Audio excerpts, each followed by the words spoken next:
It's been a big month for cannibalism. First, there were the reports of cannibal gangs running wild in the failed state of Haiti. These are reports that Elon Musk, myself, and others have discussed over the past few weeks, which led, of course, to the media scolding us for discussing it. On Wednesday last week, NBC News published an article with this headline, quote, Elon Musk and right-wing influencers use cannibal claims to smear Haitian migrants amid crisis.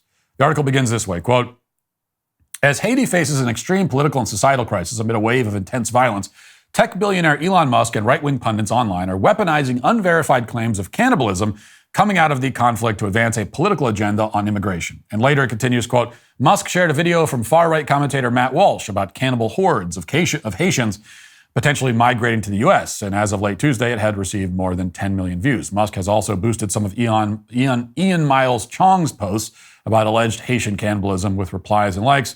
Representatives for Musk and Walsh did not respond to requests for comment. Based on the reporting here, it seems like we're just making up the stuff about cannibals in Haiti. This is all some kind of far-right fever dream by the sound of it.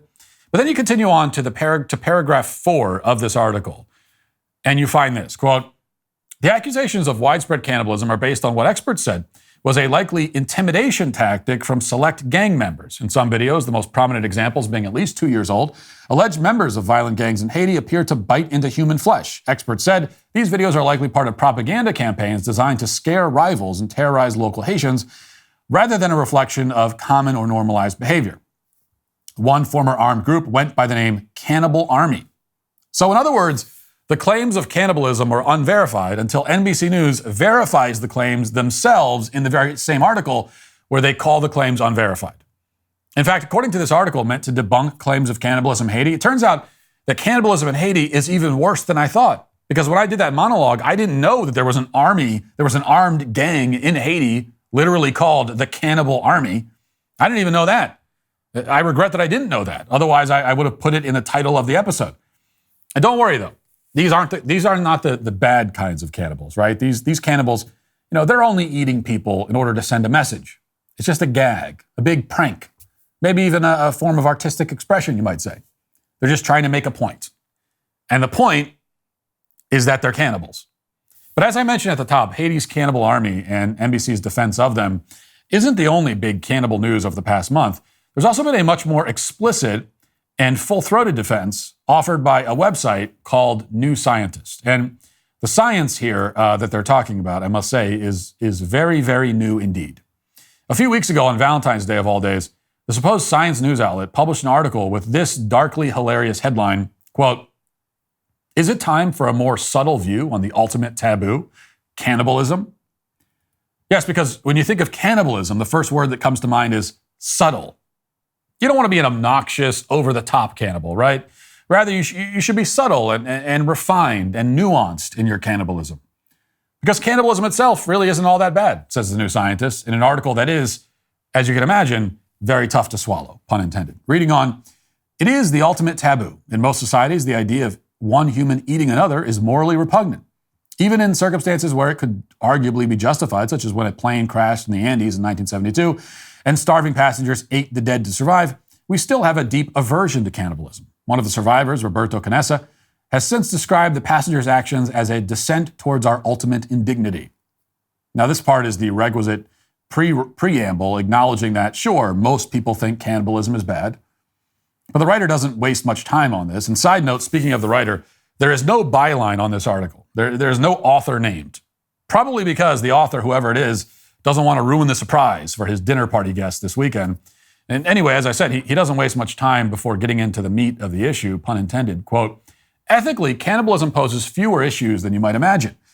If a body can be bequeathed with consent to medical science, why can't it be left to feed the hungry? Our aversion has been explained in various ways. Perhaps it is down to the fact that in Western religious traditions, bodies are seen as the seat of the soul and have a whiff of the sacred. Or maybe it is culturally ingrained with roots in early modern colonialism, when racist stereotypes of the cannibal were concocted to justify subjugation. These came to represent the other to Western societies, and revulsion towards cannibalism became a tenet of their moral conscience. Now, I want you to think about that sentence again. Racist stereotypes of the cannibal were concocted to justify subjugation.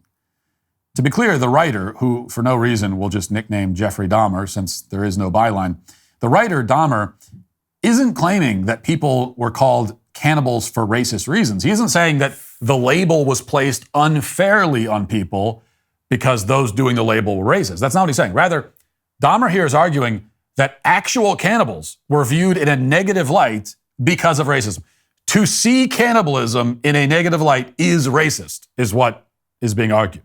Do you owe back taxes or still have unfiled returns? Not only is owing back taxes stressful, but the IRS has also become more determined than ever. The IRS's chief data and analytics officer revealed that they're focused on an enforcement project with an average return on investment of about $6 for every $1 spent. They're targeting individuals and businesses that currently owe back taxes or haven't filed their returns first. Tax Network USA, the nation's leading tax relief firm, knows the tax code and will fight for you. With a record of negotiating over $1 billion in tax relief for their clients, their team is knowledgeable in handling any type of tax issue. Whether you owe $10,000 or $10 million, they can help. Even if you don't have all your personal or business records from over the years, they can get you filed up to date. Facing the IRS without a professional is not a smart move. Contact Tax Network USA for the best strategic advice to help reduce or even eliminate your tax debt. Call today at 1-800-245-6000 or visit their website at tnusa.com/Walsh. They'll give you a free private consultation on how you can settle your tax debt today. That's tnusa.com/Walsh. So if early settlers had been more progressive and open-minded, they would have celebrated the cannibalism of primitive tribes. They would have even offered themselves up as dinner just to be equitable. That's how you avoid stereotyping cannibals, I suppose. Except the problem is that there's really only one stereotype of cannibals that anyone has in their minds, and it's one that is inherently negative. The stereotype of cannibals is that they engage in cannibalism. That's really the only stereotype. It's the only one you need. It's enough reason to condemn them. There's really no reason to add to the list from there. The article wraps up this way with some more food for thought, pun intended. Quote, "A slew of recent archaeological discoveries is now further complicating how we think about human cannibalism. Researchers have unearthed evidence suggesting that our hominin ancestors ate each other surprisingly often. What's more, it seems that they weren't always doing so for the reasons you might expect, for sustenance or to compete against and intimidate rivals, but often as funerary rituals to honor the dead. Like it or not, then cannibalism is an important part of our story.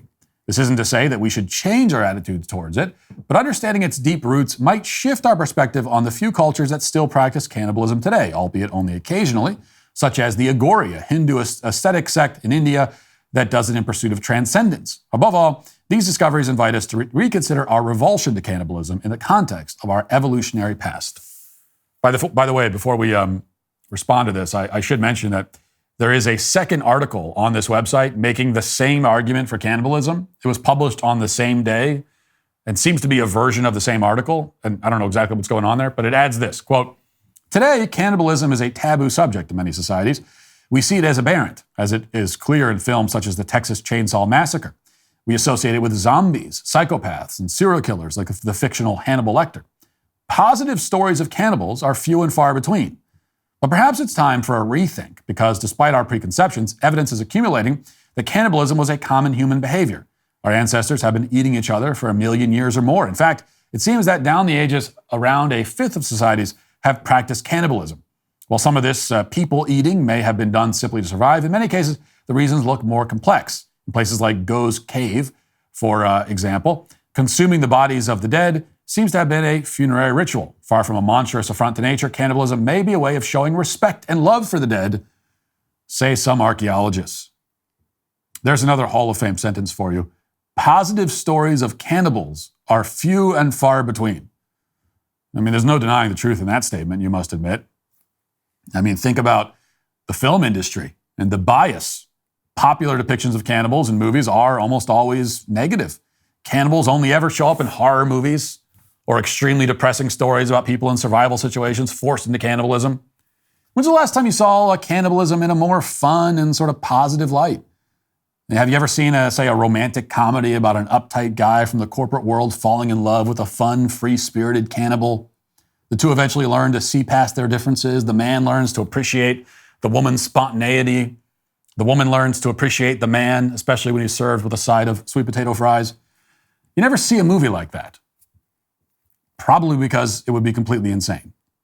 Now, I don't think I need to offer a counter argument to explain why cannibalism is bad, actually. If we get to the point where a sizable preponderance of people actually need to hear the anti-cannibalism argument, then it's safe to say that society is finished anyway. All I will say is that this must be okay because some people did it in the Stone Age is not a compelling justification for anything, least of all cannibalism. Primitive societies also practice slavery, they practice torture, they practice rape as a matter of course. The only thing this article has achieved, aside from filling us with a deep sense of revulsion, is helping to dispel the myth of the noble savage. Now, I don't think that cannibalism was quite as common as they're making it seem here, but it is true that primitive cultures were often quite savage and barbaric. In fact, primitive cultures still exist, and they are still savage and barbaric. Often these cultures did not recognize the dignity and sanctity of the human person. I mean, these are cultures that would worship trees and rocks while treating their fellow humans with a level of brutality that shocks the conscience, or shocks it anyway if you have a conscience to be shocked. And this is where the destigmatizing agenda leads. You know, some in our culture have become obsessed with rooting out stigma wherever they find it and attempting to reprogram society to celebrate whatever the stigma abhors. But in most cases, there is a reason why the stigma was there. And usually it's there because we are supposed to be civilized people. And the stigmatized behavior makes us uncivilized.